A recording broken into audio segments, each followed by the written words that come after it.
हरिओम ओम नमः शिवाय। मैं पंडित शिव प्रसाद गुरुजी नासिक त्र्यंबकेश्वर से आज आपको कालसर्प दोष पूजा कर्म की संपूर्ण जानकारी दूंगा।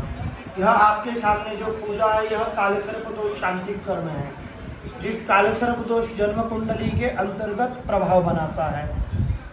पूर्ण भारतवर्ष के, भारत के बाहर विदेश के कई सारे यजमान हमारे पास कालसर्प दोष का पूजन करने त्र्यंबकेश्वर आते हैं। जातक के जन्म कुंडली के अंतर्गत कालसर्प दोष होता है। जब आपके यहाँ के पुरोहित, गुरुजी, एस्ट्रोलॉजर इत्यादि आपको कहते हैं कि कालसर्प दोष का पूजन करें, तो कालसर्प दोष पूजा का एकमेव स्थान त्र्यंबकेश्वर है। इसी त्र्यंबकेश्वर भूमि में बैठ करके आज मैं आपको संपूर्ण कालसर्प दोष की जानकारी दूंगा।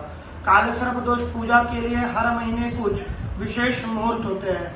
मुहूर्त के अनुसार आपको पूजा के एक दिन पहले त्र्यंबकेश्वर आना है। आने के बाद यहीं विश्राम करना है। अगले दिन प्रातः काल सुबह उठ करके कुशावर्त कुंड में स्नान करना है। पूजा के लिए गोदावरी का कुशावर्त कुंड से जल लाना है। जल ला करके आप पूजा कर्म में आएंगे। पूजा कर्म में सर्वप्रथम आपके द्वारा गणपति पूजन किया जाएगा। 1 नंबर के चौके पे विराजमान है, गणेश पूजन किया जाएगा।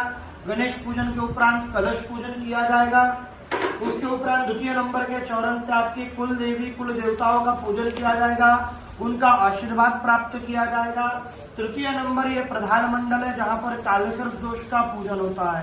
परंतु कुल देवी पूजन के उपरांत आयुष्य मंत्र और नांदी श्राद्ध, पितरों का स्मरण करके पितरों का आशीर्वाद प्राप्त किया जाता है। उसके उपरांत चांदी के नवनांग, राहु केतु ग्रह की प्रतिमा होती है। इन संपूर्ण देवताओं की प्राण प्रतिष्ठा, राजोपचार, पंचोपचार, पूजन, अभिषेक किया जाता है। अभिषेक होने के उपरांत इन्हें प्रधान मंडल कालसर्प में विराजमान किया जाता है। इस मंडल में 4 वेद, 4 उपवेदों का पूजन किया जाता है, जिसे अष्टदल भद्र मंडल कहते हैं।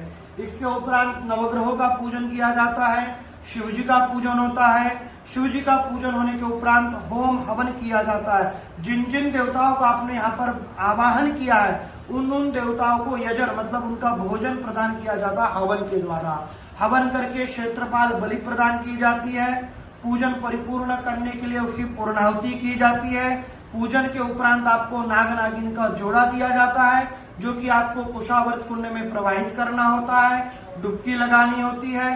पूजा में जो वस्त्र आप पहनते हो, पूजन के वस्त्र वहीं पर त्याग करने होते हैं। उसके उपरांत शुद्ध रूप से पूर्ण युक्त होकर के भगवान त्र्यंबकेश्वर जी का दर्शन किया जाता है।